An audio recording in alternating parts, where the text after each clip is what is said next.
Hello, in this video I'm going to go through chapter 4 of this book.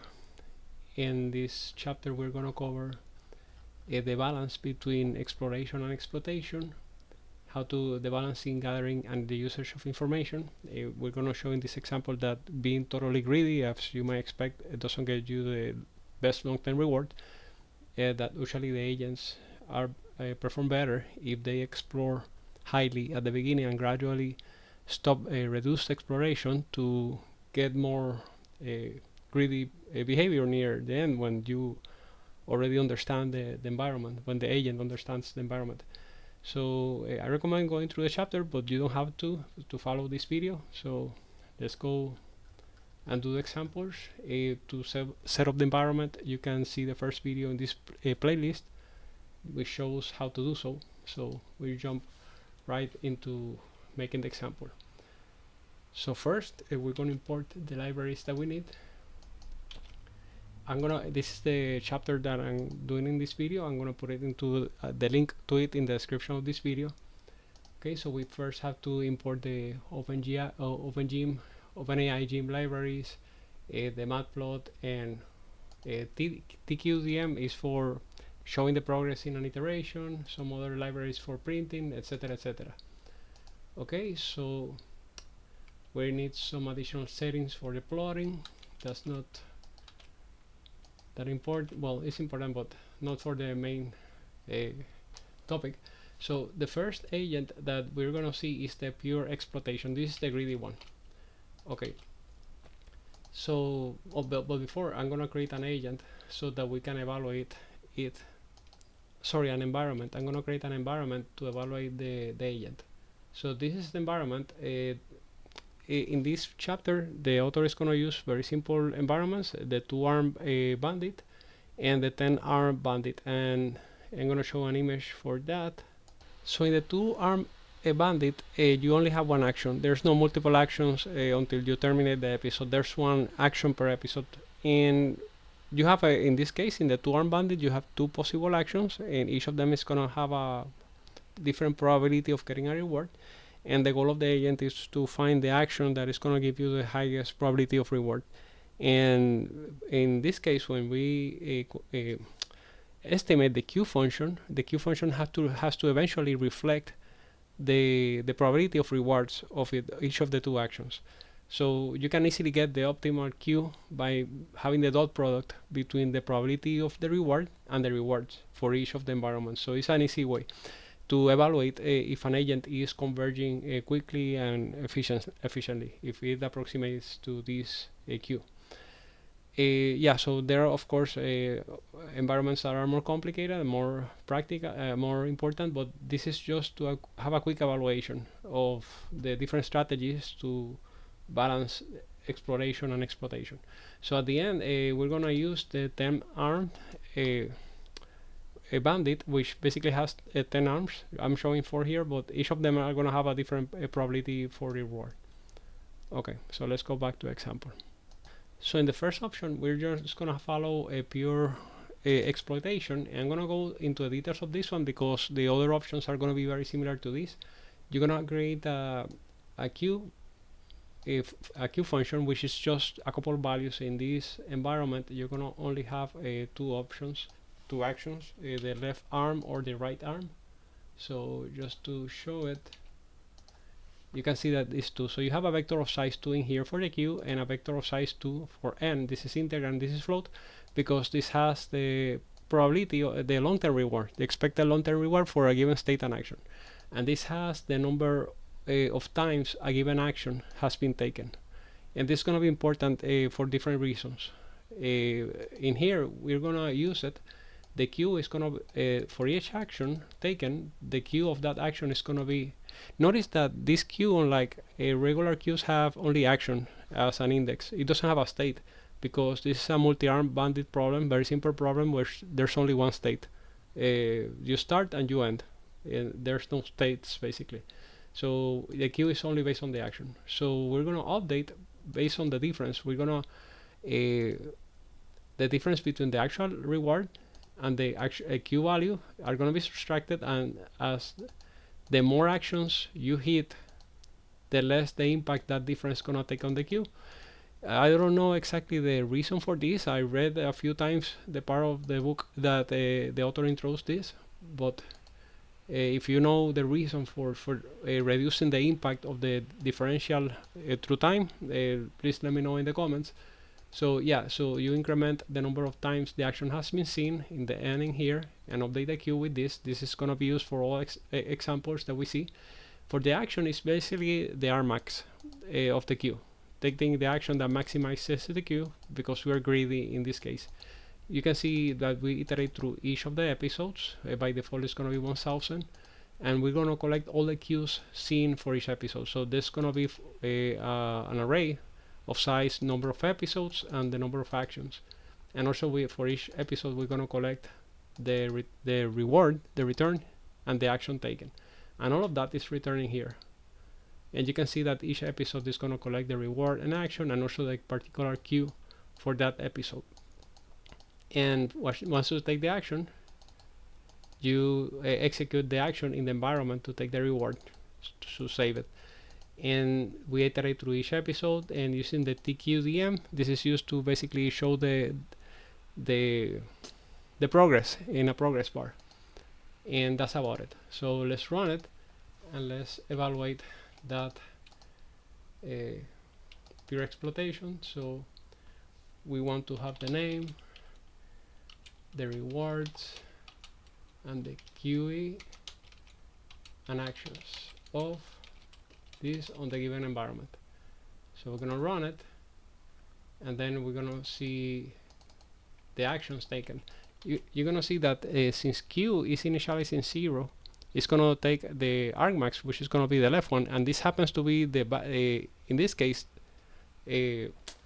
for this environment. If I take the dot product, okay, I'm gonna compute the optimal Q given the environment.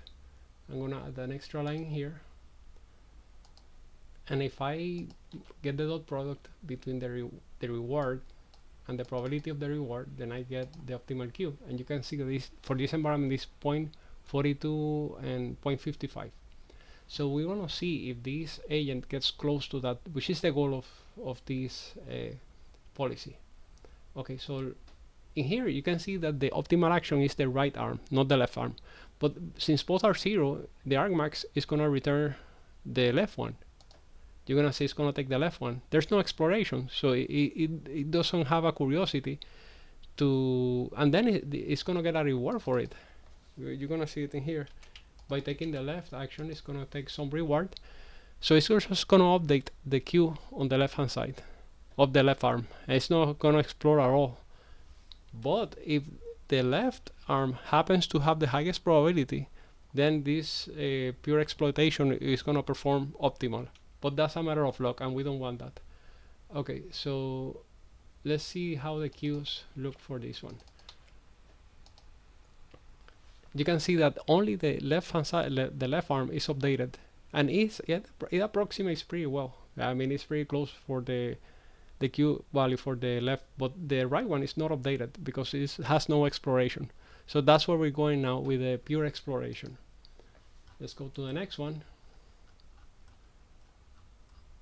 Pure exploration, this is the other extreme. So we visited one extreme, now we're going to the other extreme, where basically we randomly pick the queue. So we're going to explore always. So you can see that the rest of the structure of this is exactly the same as the previous one. The only difference is this. So let's just execute it. Take this. Now let's put this here. And let's see the QE. You're gonna see the actions. The actions are gonna be random. They're gonna be all over the place, 0 and 1 everywhere. So you're gonna get reward for both, and you can see that both of them are gonna be updated. And you can see that it's pretty close for both of them, but this the right one, which is the right arm, which is the one that we want, is not close to the actual Q, which is 0.55. Okay, so now that we visited the extremes, let's go in the in-between, explore the options between the pure exploitation and pure exploration. Okay, first we're gonna see epsilon greedy. In epsilon greedy, we randomly select if we want to explore or exploit. So if given an epsilon of 0.01, which is a low probability, if it's higher than that, which is most of the time, we're gonna exploit. If it's lower than that, which is very rare, we're gonna randomly pick up one, which is exploration. The rest of the structure is basically the same. So let's do it. Let's run it.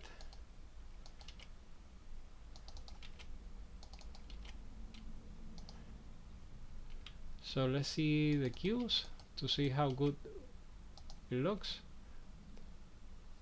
You can see that since we're not exploring, we're doing little exploration, we do not update enough the right arm, and still we think that the left is the best option.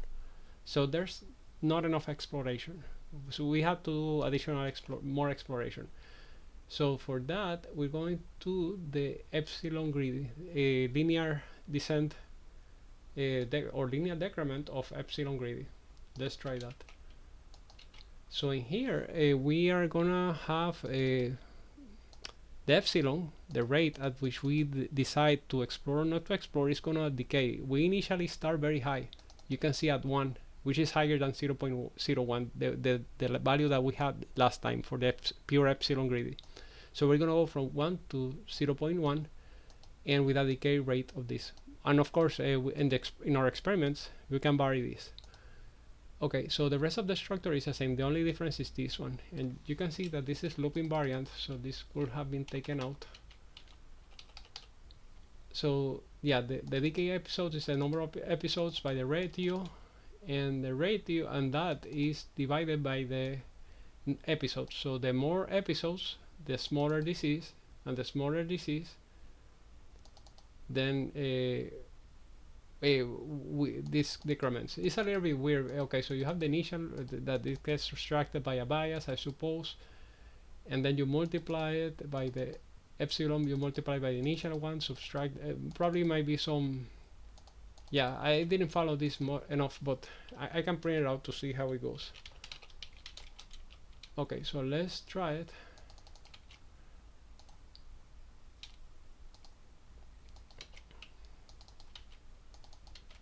Okay, let's run it. Whoops, something wrong here. Of course, I have to run this. Now you can see it goes from 1 to 0.01 gradually, and then after that, so basically that's what this formula is trying to do, is basically have high exploration at the beginning and gradually have low exploration, but with some exploration at the end, very small, and then have more exploitation at the end. That's what it's trying to do. So let's get rid of the print. Okay, let's run it, and let's see the queue that we're getting. Okay, so it's not good on this one, but it explore better this one. So it explored at the beginning, found out, okay, this is good and this is better. So the exploitation took care of perfecting the right arm, which is a good thing. Okay, so let's see the actions so that you can see it better. So you can see at the beginning it has some exploration, but then at the end, okay, once you switch to 0.01, you rarely get a 0. You get ones all the time. That's why the right arm got perfected, but the left arm did not. Okay, so maybe we can get more exploration. So let's get rid of this, and instead of having a linear decrement of epsilon greedy, we're gonna have an exponential decrement of epsilon greedy. So in this one, we're gonna use a log space. It's basically similar. So we create the epsilons beforehand, and once we have the epsilons, we just have using the episode, we get the particular epsilon for that episode. So okay, so let's take a look. Okay, so let's just print how it looks, the epsilon. You notice that this is the same structure, and all of this is the same. The only thing that is changing is basically getting the epsilons and using it here. Okay, so let's take a look. And now let's run it.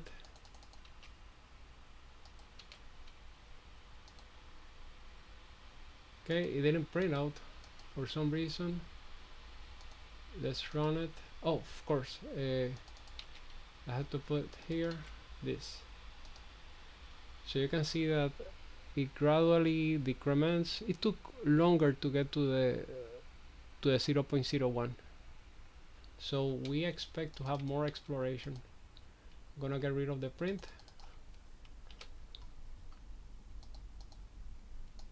Just take a look at the actions. So you can see that there's more exploration.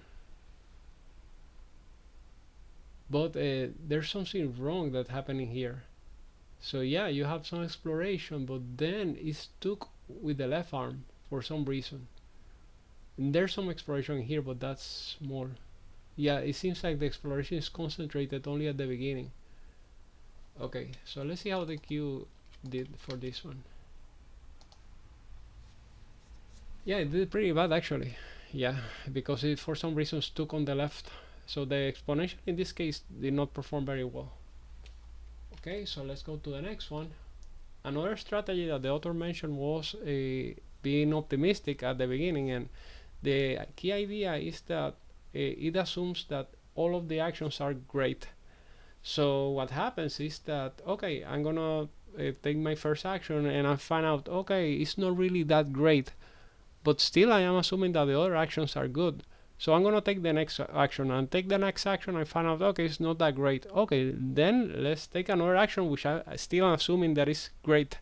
So basically the idea is that by assuming that all the actions are great, it's gonna have like an inclination of taking any action that you have not explored enough. So that's a common theme in here. You want to explore the actions that you have not explored enough, and there's a better option for that I'm going to show later. Okay,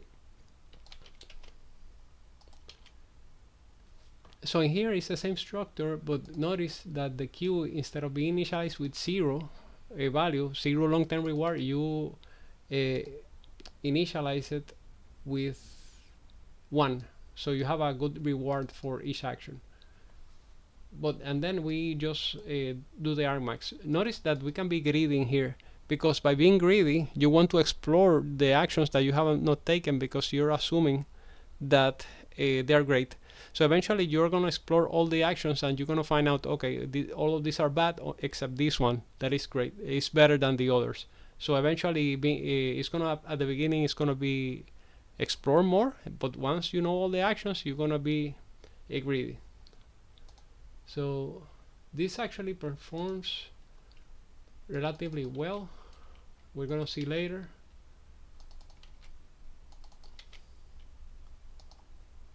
Okay, so let's take out the actions.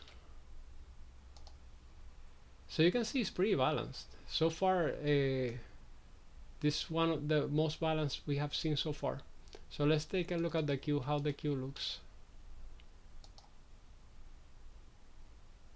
Yeah, actually it is pretty bad. Well, because it's assuming at the end, it's still assuming that both of them are the same, and they are not. This should have been 0.40, 0.41 and 0.55. This is close, but it's not the best actually. Okay, so now let's evaluate all of these options that we have seen so far with a bunch of environments. So the author is going to take a bunch of seeds, create the same two-arm bandit that we have used so far, and basically create the expected queue by just getting the dot product. And yeah, so we're going to create the environments.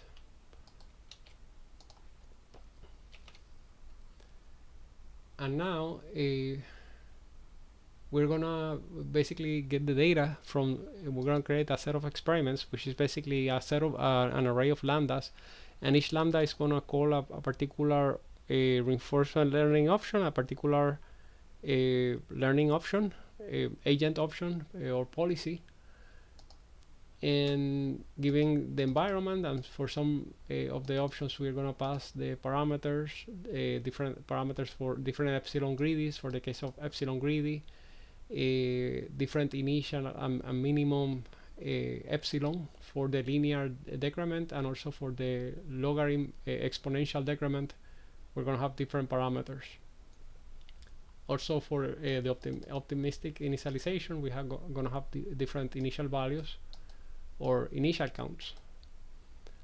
Okay, so when we then are going to go through all the experiments and take each experiment and run it with environment, get the reward, and then just collect data. I'm not going to go into details, but all the results are going to be collected in here. Okay. So let's get the data for each of them. And this is TQDM showing the progress on each of them. So meanwhile, I'm gonna get the this is the plot. This is for the plot, so we get the results. For each results, we're gonna just do the commands for plotting them. I'm not gonna go into details of that. Okay, it's finished pretty fast. I'm just gonna run it and see the plots. So for this simple environment of two-arm bandit, the difference is not that much between the options, except that we show that the extremes are bad. The extreme of pure exploitation, pure exploration, and pure exploitation are terrible. You can see that they are the worst. And yeah, but pure exploitation is doing worse in this case than pure exploration, pure random. So when we zoom into the best reward, we can see that the golden one, the optimistic, is performing better. Yeah, it's performing better. And the regret is basically the difference between the expected reward, and the actual reward, and the reward that you're actually getting. So in terms of regret, the optimistic is doing better in this case. Okay, so let's try other options, more advanced now. Let's start with softmax. Okay, softmax can be seen as a normalization function. For example, you can normalize as a value that goes from 1 to 10, 5 in the middle, or you can normalize it to be between -1 and 1, 0 in the middle, or something like that. It's a normalization. Seems like a normalization function. And when you go to the softmax, you can see that the normalization, similar to the function that I just showed, you have the exponent of q divided by sum of the exponents of q, and yeah, there's some scale, and then there's a temperature that you start high and finish low. So let's take a look at how this looks. Actually, let's just print the temperature, and then we're going to print the probabilities, because at the end you want to compute the probabilities for each of the actions, and based on that probability you get a random choice, but the action with the highest probability are going to get more probability of getting chosen. And once you get the action, you execute it on the environment, get the reward, and do exactly the same. Update the q, update the n, and all the other things are the same. Also in here, up to here is the same. You have to initialize the temperature and the minimum temperature of this formula, because you don't want division by 0, but the rest of the things are the same for this softmax agent. Okay, so let's run it. I want an environment for this.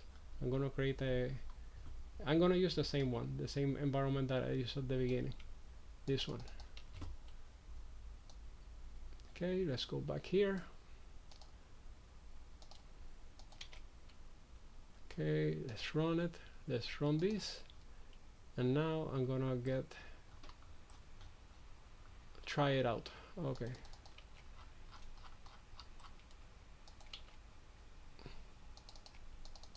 All the options are you have defaults for all the options, so we just have to give the environment.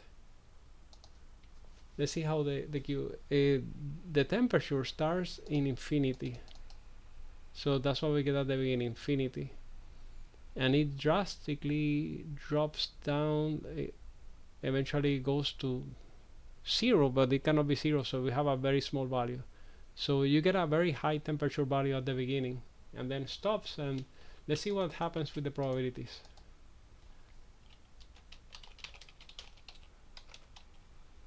Let's get rid of the temperature.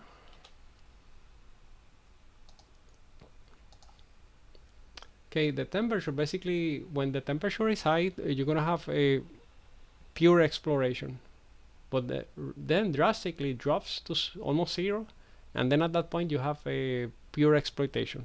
So it's like a hard cut, like a digital switch or something like that. Okay, so let's see how it actually performs. Let's get rid of the print of the probabilities.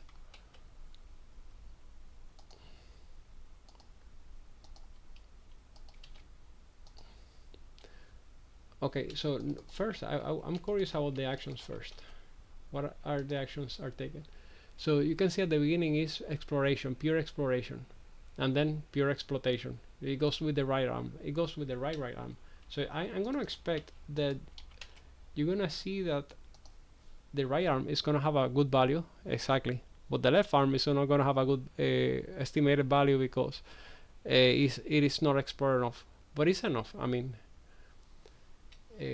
let me see the other one.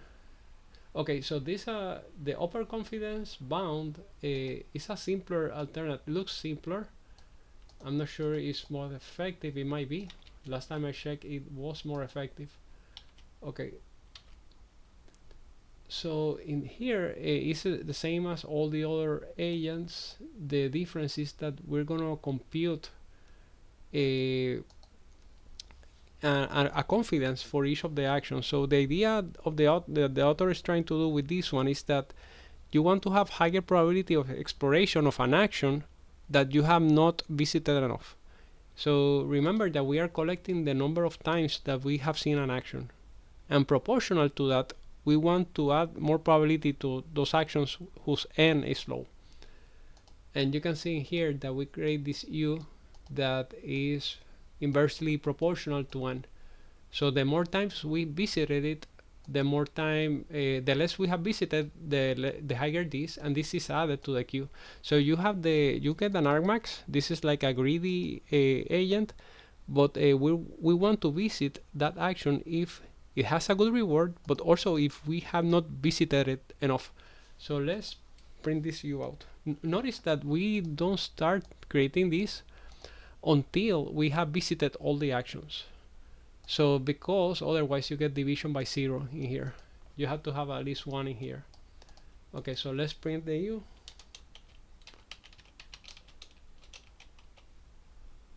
Okay, and now let's run this.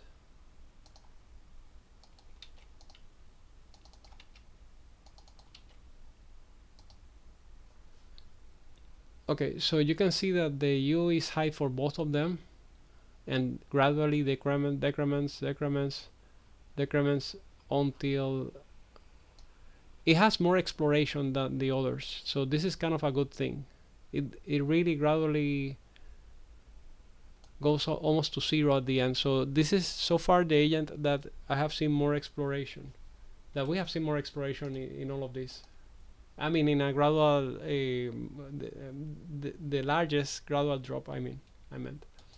Okay, so now let's see Thompson, which is similar to the previous one, but Thompson is gonna use a distribution, a probabilistic distribution, to do the selection based on the number of times that we have visited an action. It's similar to the upper confidence one. But before that, let's take a look at how the upper confidence bound performed. I forgot to do that. So let's just run it. Let's see the actions. Yeah, you can see that it has some good exploration even at the end, but still is gravitating to the right arm. So let's see how it performed in computing the queue.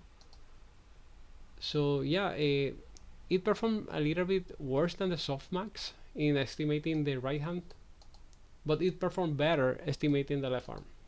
Okay, so now let's go for the next one, the Thompson one. In here, notice that it's going to use this random, it's going to create the samples. the probabilities, and from the sample it's gonna get the maximum. And for that distribution, the variance or the scale is gonna be depending on the number of times that the action has been taken. So as the book indicates, that scale is going to be larger at the beginning for more exploration, and it's going to be narrower. The more ends, the smaller the scale, and the narrower the distribution, so you have less exploration at the end. Okay, so let's take a look at how these samples look over time. The rest of the code is the same as all the other options that we have seen so far. Okay.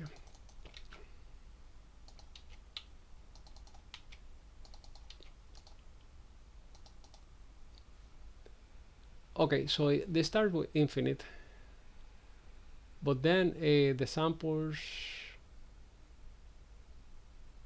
Yeah, actually, I did not understood this very well, but anyway, I'm gonna remove this. So let's see how it performs. Whoops. Okay, let's see just the actions, just to see how good it's exploring. Yeah, it's more like a little bit more like the other one. And the queues, actually it performed very similar to the upper confidence bound, but it's the closest one that has got the right arm. Okay, so now let's take a look at all the options together. Again, we're gonna put all the options that we have seen: optimistic, exploration, exploitation, softmax, overconfidence, and Thompson, all of them together, and we're gonna run it on all the environments. So we already loaded the environments.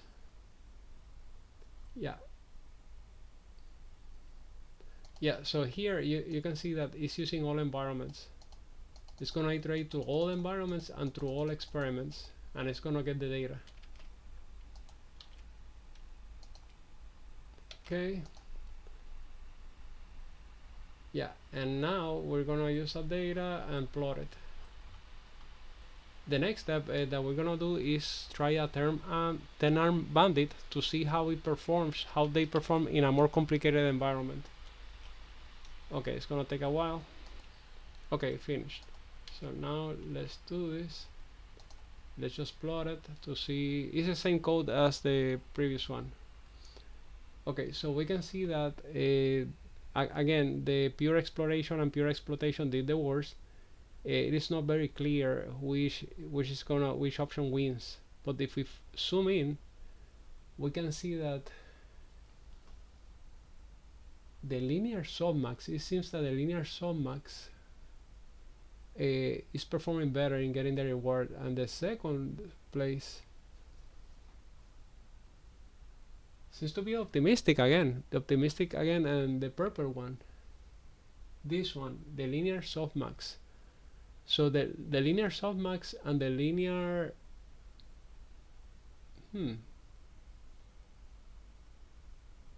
no, actually both of them are linear softmax. So the softmax is performing very good. Yeah, but the linear softmax with these parameters, the parameters do make a difference.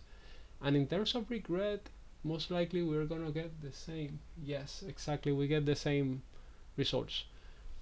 Okay, but now let's see how we perform in a more complicated environment. These ones. 10 armed bandit. Okay. Okay. Now again, in this experiment, we're gonna use again the basic ones, but also we're gonna use the no. He's first using the basic ones, the pure exploration, exploitation, Epsilon greedy, and optimistic, with the 10-arm bandit.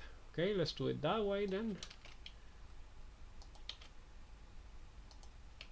Okay, now let's get the plot again, and at the end we're gonna try the advanced ones to see how they perform. Okay, finished. So let's plot it. Okay, so for the 10 arm bandit, let's see if the optimistic wins again, and that is not the case. The linear epsilon greedy this time won. Of course, the two pure exploitation are always going to be at the bottom. Maybe we should remove them, but okay. So the linear epsilon greedy won. The second place is going to be for exponential epsilon greedy. That's good to see. And then the optimistic is going to be third place, I guess. And in terms of regret, it's going to be the same, I guess. Yeah, this one, linear epsilon greedy. Okay, so now let's take a look at the advanced ones. So we're going to use this time the softmax, overconfidence, and Thompson. Let's see how it does with a 10 armed bandit. Okay, it's gonna take a while to run, but this is the last thing. Okay, we're just gonna plot the results and see how it goes. I'm gonna wait until finish. Okay, so now let's see the plots. Okay, so again, no, this time we're gonna get the Thompson that is beating all the others in terms of reward, and the second place is for the upper confidence bound. You see that these two dominate, and both of them have a similar strategy. And this red one should be this one. So the upper confidence bound is among the top, and also the Thompson with another. So both Thompson and upper confidence bound are dominating here in the more complicated environment.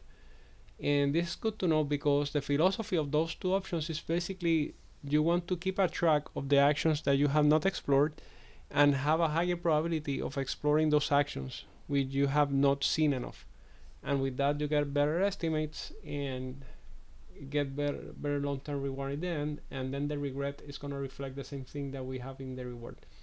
Okay, so that's all for this chapter. Thank you very much for watching.